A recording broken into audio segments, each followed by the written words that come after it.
উপনিবেশিক শাসন, এখন তো আর উপনিবেশবাদ নাই, উপনিবেশবাদ বাদ দিয়ে এখন হয়ে গেছে নব্য উপনিবেশবাদ।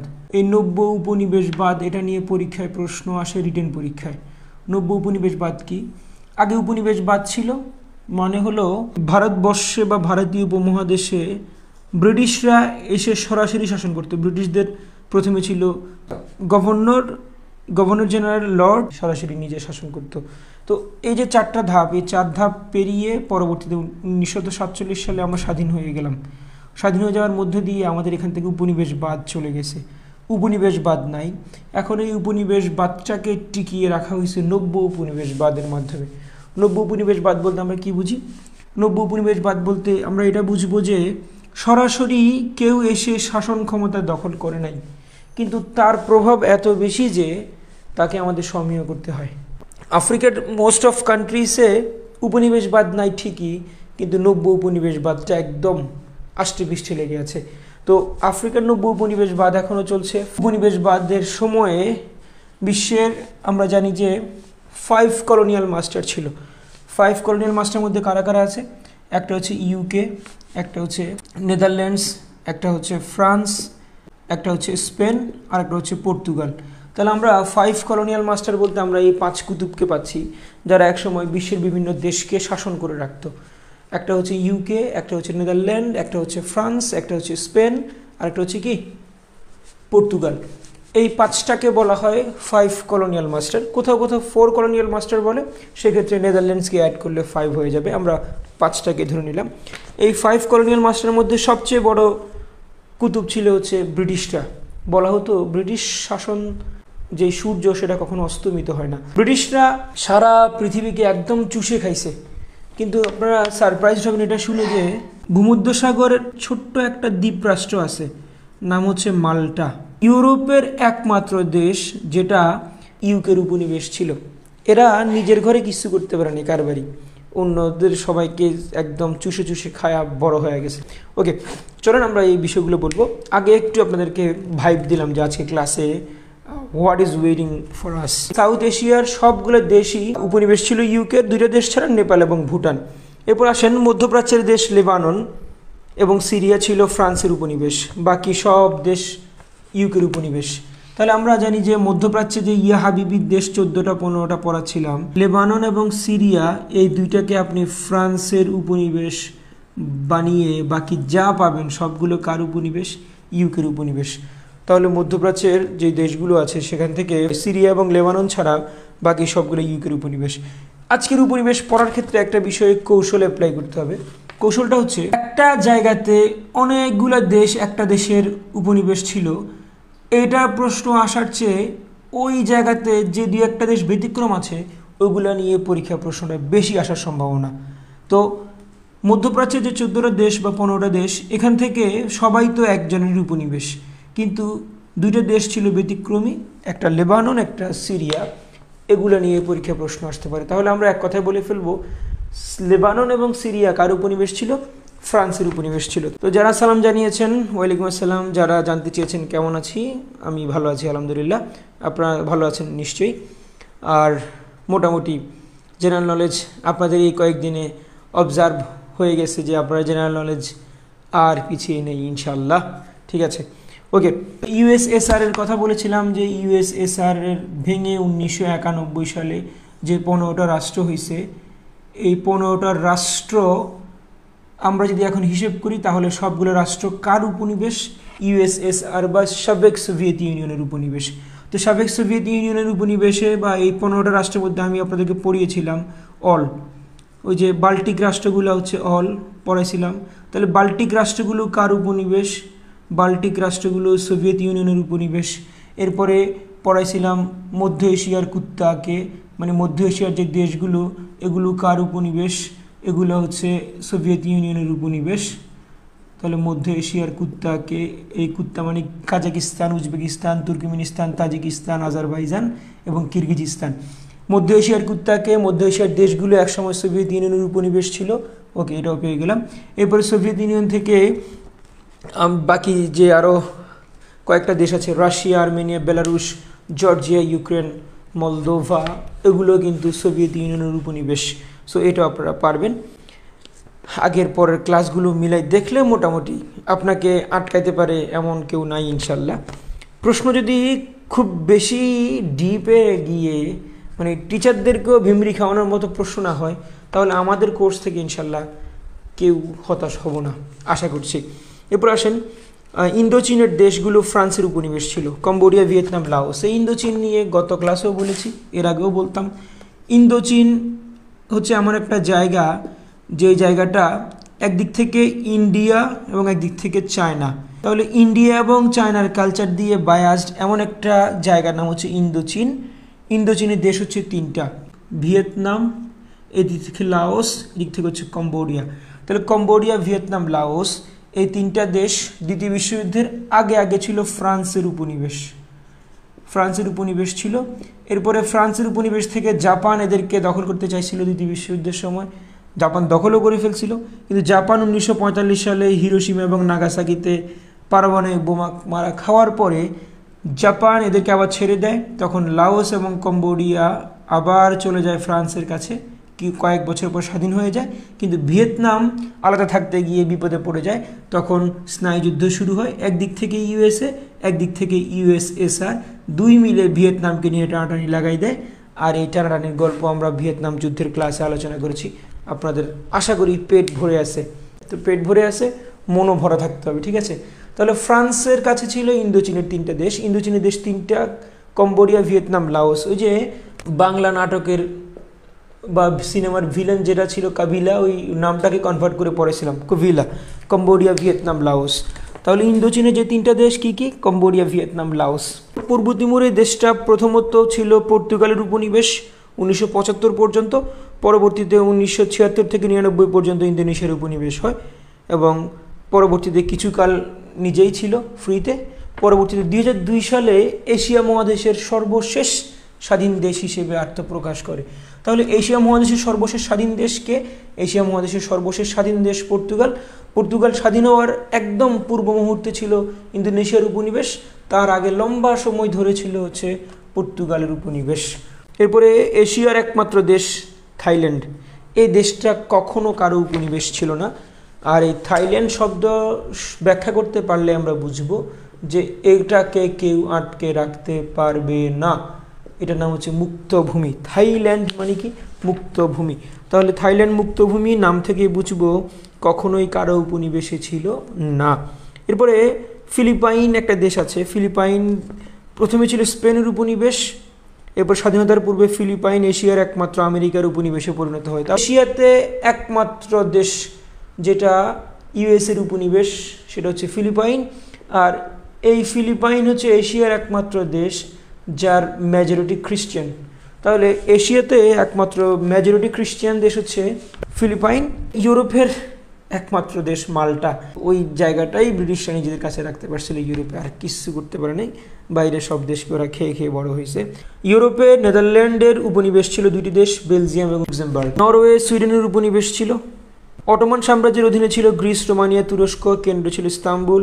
রোমান সাম্রাজ্যের অধীনে ছিল সুইজারল্যান্ড, ইটালি, কেন্দ্র ছিল রোম। অটোমান সাম্রাজ্য থেকেই প্রথম বিশ্বযুদ্ধের সময় ফিলিস্তিনকে বের করে ফেলছিল ব্রিটিশরা, বের করে দখলে রাখছিল। পরবর্তীতে সেই ফিলিস্তিনের জায়গাতে ইসরায়েলকে জোর করে বসাইছে এবং ভাব মারতেছে ওইটা প্রমিস ল্যান্ড। একটা সারপ্রাইজিং কথা আছে, আপনারা জানতেন কি না এটা জানি না। প্রথম বিশ্বযুদ্ধের আগে আফ্রিকার স্বাধীন দেশ ছিল কেবল একটা, সেটা হচ্ছে লাইবেরিয়া। দ্বিতীয় বিশ্বযুদ্ধের আগে আফ্রিকার স্বাধীন দেশ হয়েছে তিনটা, অর্থাৎ প্রথম বিশ্বযুদ্ধের আগে ছিল লাইবেরিয়া, এরপরে দ্বিতীয় বিশ্বযুদ্ধ পর্যন্ত মাঝখানে মাত্র স্বাধীন দেশ ছিল কয়টা? তিনটা। আর এতেই একটু আগে যে বলেছিলাম 5 কলোনিয়াল মাস্টার, ওই 5 কলোনিয়াল মাস্টাররা কীভাবে স্ন্যাচিং করে আফ্রিকাকে খেয়ে ফেলেছে। দ্বিতীয় বিশ্বযুদ্ধের আগে আফ্রিকার স্বাধীন দেশ ছিল তিনটি, একটা হচ্ছে লাইবেরিয়া, এরপর আছে মিশর এবং ইথিওপিয়া। তাহলে প্রথমে ছিল লাইবেরিয়া, এরপর হচ্ছে মিশর, তারপর হচ্ছে কি ইথিওপিয়া। তাহলে এটা নিয়ে একবার মনে হয় প্রশ্ন আসছিল যে প্রথম বিশ্বযুদ্ধের আগে আফ্রিকার স্বাধীন দেশ কে ছিল? লাইবেরিয়া, এরপর হচ্ছে মিশর এবং ইথিওপিয়া। আফ্রিকাতে এখন দেশ আছে 54টা। এই 54টা দেশকে ধরে ধরে জিজ্ঞেস করবে না, কিন্তু এই তিনটাকে চয়েস করলে বেশ সহজে চয়েস করা যায় পরীক্ষার প্রশ্নের জন্য। হিডেন ট্রিক বলে দিব আজকে, সেটা হচ্ছে যে কোনো জায়গায় যদি আপনি দেখেন যে আইটেম কম আছে, এই কম আইটেমগুলো সবার আগে ভালো করে দেখে নেবেন, কারণ হচ্ছে এই কম আইটেমগুলো থেকে পরীক্ষক প্রশ্ন করার প্রবণতা বেশি। কারণ আমি যদি আপনাকে 54টা দেশ নিয়ে এখন প্রশ্ন করি, তাহলে আমাকে এই 54টা দেশই দেখতে হবে, রিভাইজ করতে হবে যে ঠিক আছে কিনা। কিন্তু আমি এই 3টা নিয়ে প্রশ্ন করলে, যদি বলি যে নিচের কোন দেশটি দ্বিতীয় বিশ্বযুদ্ধের আগে আফ্রিকার স্বাধীন দেশ ছিল না, আমি এই 3টা দিলাম, দিয়ে বললাম যে আলজেরিয়া। তা আমার জন্য সহজ, আমি আলজেরিয়াকে বাদ দিতে পারি।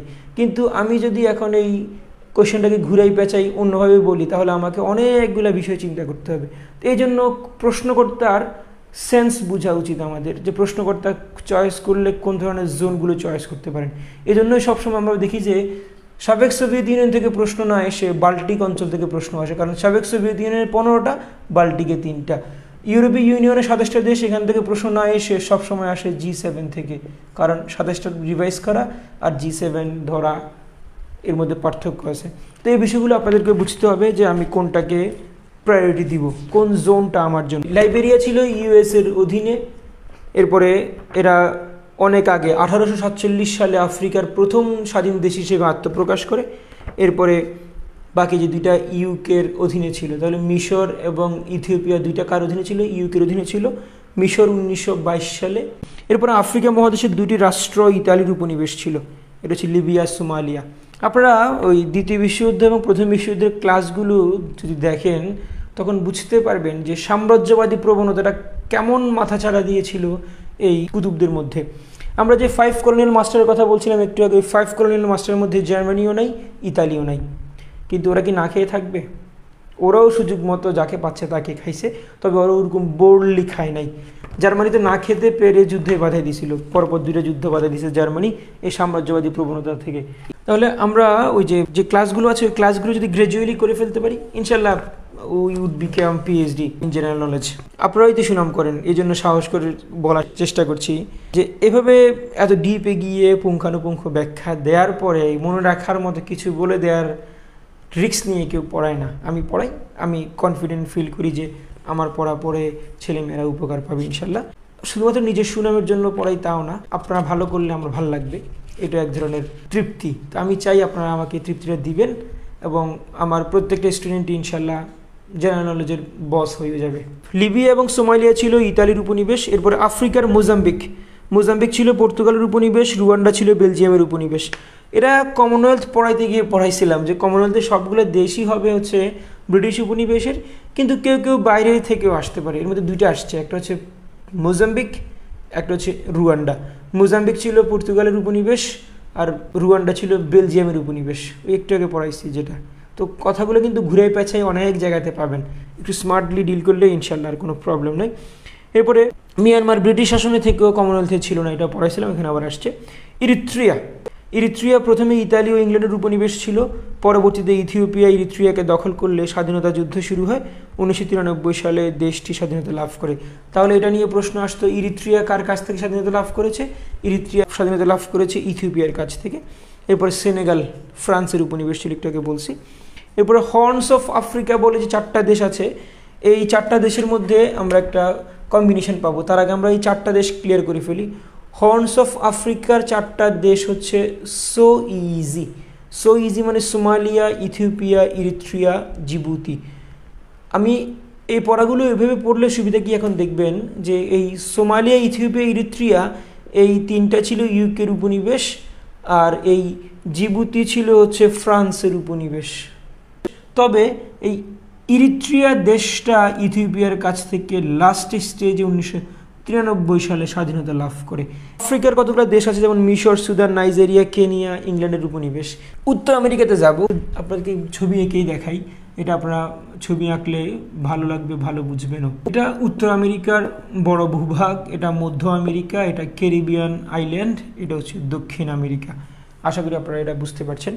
এরপর আসেন, এখানে মজার পড়া হচ্ছে উত্তর আমেরিকার এই বড় ভূভাগের দেশ 3টা, একদিক থেকে কানাডা, একদিক থেকে যুক্তরাষ্ট্র, একদিক থেকে হচ্ছে মেক্সিকো। তাহলে কানাডা, মেক্সিকো, যুক্তরাষ্ট্র আমি পড়াইছিলাম এভাবে কামেজু। ভূভাগ বড় 3টা দেশ, কানাডা, মেক্সিকো, যুক্তরাষ্ট্র।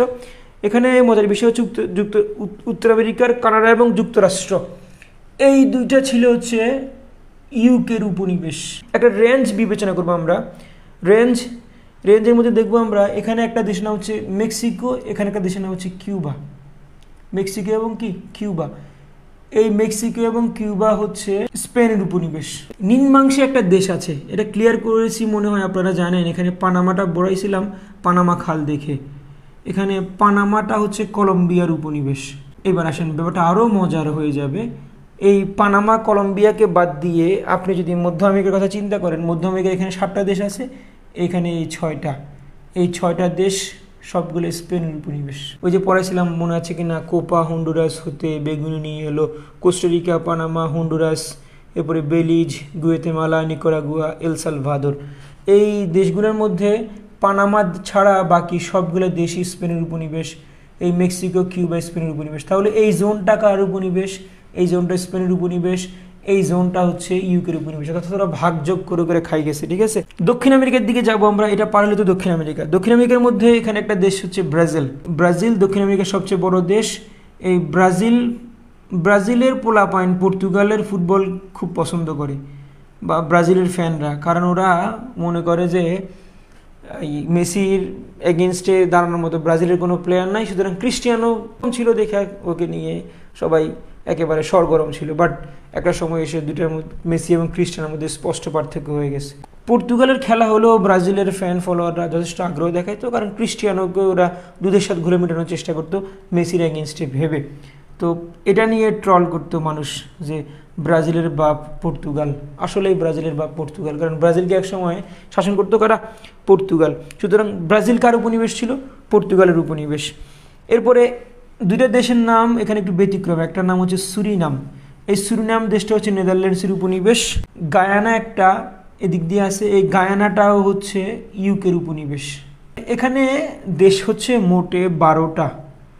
এই 12টা দেশ থেকে আমরা 3টাকে আলাদা করলাম, ব্রাজিল টু পর্তুগাল, এরপরে আছে হচ্ছে সুরিনাম টু নেদারল্যান্ডস, এরপরে গায়ানা টু ইউকে। বাকিটা কি করবেন? বাকিটা আমি বলে দিব, এই ফাঁকে ফোকরে বাদ দিয়ে বাকি সব চলে যাবে স্পেনের কাছে। তাহলে এই অঞ্চলে সবচেয়ে বেশি দেশ কাদের অধীনে ছিল? স্পেনের অধীনে ছিল। ওশেনিয়া মহাদেশের বিষয় আছে, এটা আমরা জাস্ট দেখে নিব। ওশেনিয়া মহাদেশের অস্ট্রেলিয়া ও নিউজিল্যান্ড ছিল ইউকের উপনিবেশ।